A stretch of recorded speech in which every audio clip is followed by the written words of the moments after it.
మనం రోజు చూస్తూ ఉంటాం కదండి కార్లు. వాటిలో స్పెషల్ ఏముంది అనుకుంటున్నారా? వాటి టైర్స్ యొక్క రంగు బ్లాక్ ఎందుకు ఉంది అనుకుంటున్నారు? అలాగే అసలు ఈ ఫింగర్ ప్రింట్స్ అనే కాన్సెప్ట్ అసలు ఎందుకు వచ్చింది? మరి అసలు ఈ భూములు అనేవి పైనుంచి కిందకు వస్తే అసలు కింద నుంచి పైకి వెళ్తే అసలు ఇవి ఎలా పుడతాయి? అయితే ఈ విషయాలు మీరు తెలుసుకోవాలంటే ఈ వీడియో మొత్తం పూర్తిగా చూసేయండి.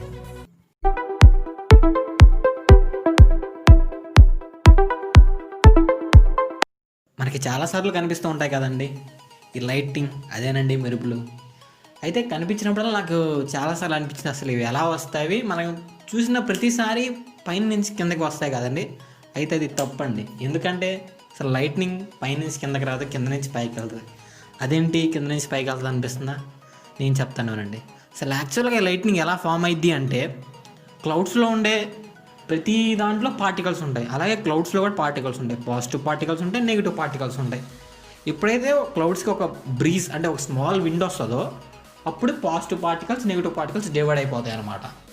ఆ డివైడ్ అయినప్పుడు నెగిటివ్ పార్టికల్స్ అనేవి ఒక ల్యాడర్ లాగా ఫామ్ అయ్యి కిందకు వస్తాయండి. ఒక పెద్ద ల్యాడర్ లాగా ఫామ్ అయ్యి కిందకు వస్తాయి. అయితే దాన్ని ఏమంటారంటే స్టెప్డ్ ల్యాడర్ అంటారనమాట. అయితే ఎప్పుడైతే అవి కిందకు వస్తున్నాయో కింద నుంచి పాజిటివ్ పార్టికల్స్ అనేవి పైకి వెళ్తాయి అనమాట, గ్రౌండ్ నుంచి.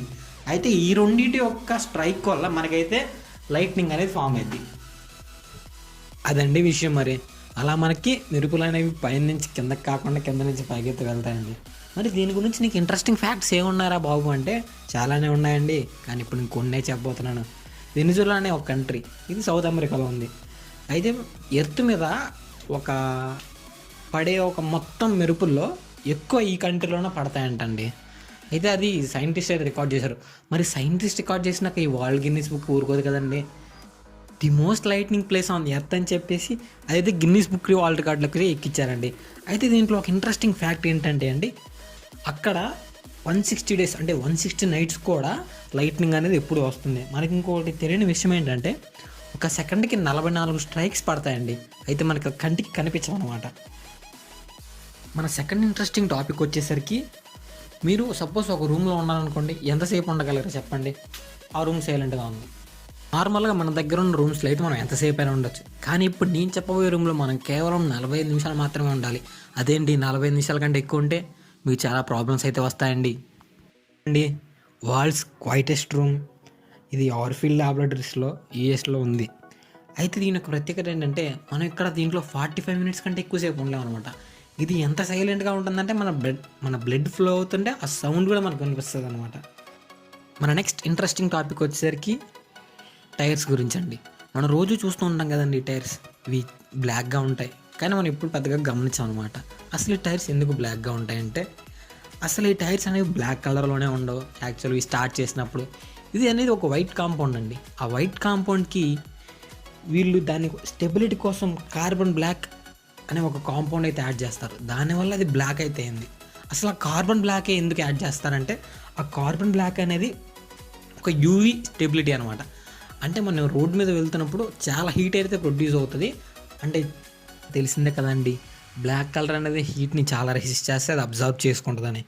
అందుకని మన టైర్స్కి బ్లాక్ కలర్ అయితే వేశారండి. అయితే దీనివల్ల ఇంకో ఉపయోగం కూడా ఉందండి. ఆ కార్బన్ బ్లాక్ ఎప్పుడైతే ఆ వైట్ కాంపౌండ్కి చేశారో దానివల్ల ఆ పాలిమర్కి చాలా స్ట్రెంత్ అయితే వస్తుంది అనమాట. అండ్ ఇది చీప్ కూడా, అందుకని కార్బన్ బ్లాక్ వాడతారండి. మన ఎర్త్ మీద ఒక భయపడని అంటే ది మోస్ట్ ఫియర్లెస్ యానిమల్ ఏదైనా ఉందండి. మనం అనుకుంటాం పోలో సింహం, కాదండి, హనీ బ్యాడ్జర్ అంట దాని పేరు. మరి ఇది ఆఫ్రికాలో ఎక్కువగా కనపడుతుంది. ఈ హనీ బ్యాడ్జర్ అనే ఒక animal the most fearless animal అనమాట. అంటే ఇది చాలా అగ్రెసివ్గా ఉంటుంది. అయితే దీన్ని సైంటిస్ట్ చాలా ప్రయత్నాలు చేసి దీనికి భయం అనేది చాలా తక్కువ ఉండదని అయితే ప్రూవ్ చేశారు.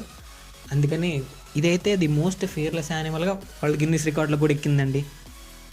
మన లాస్ట్ అండ్ ఇంట్రెస్టింగ్ టాపిక్ వచ్చేసరికి ఫింగర్ ప్రింట్స్ అనమాట. అసలు ఫింగర్ ప్రింట్స్ ఎందుకు కనిపెట్టారు, అసలు ఎలా కనిపెట్టారు, అసలు దీని ఉన్న బ్యాక్గ్రౌండ్ ఏంటనుకుంటున్నారా? ఇదైతే చాలా ఇంట్రెస్టింగ్గా ఉందండి. 1903లో విల్ వెస్ట్ అనే ఒక ఖైదీ లెవెన్వర్త్లో ఉన్న ఒక జైల్లోకి అయితే వెళ్ళాల్సి వస్తారనమాట, అతను చేసిన ఒక పని వల్ల. అయితే అతను అక్కడికి వెళ్ళినప్పుడు ఆ జైల్లోనే చాలా షాక్ అయ్యాడు. ఎందుకు షాక్ అయ్యాడంటే, సేమ్ అదే పేరు విలియం వెస్ట్ అనే ఒక అతనిలాగే ఉన్న అతను ఆల్రెడీ ఆ జైల్లో ఉన్నాడు అనమాట.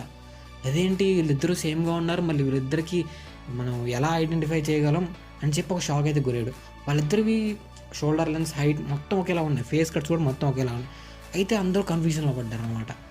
అయితే అప్పుడు ఈ ఫింగర్ ప్రింట్స్ అనేవి వచ్చింది. ప్రతి మనిషికి వేరు వేరు అయ్యేది ఫింగర్ ప్రింట్స్ ఒకటేనమాట.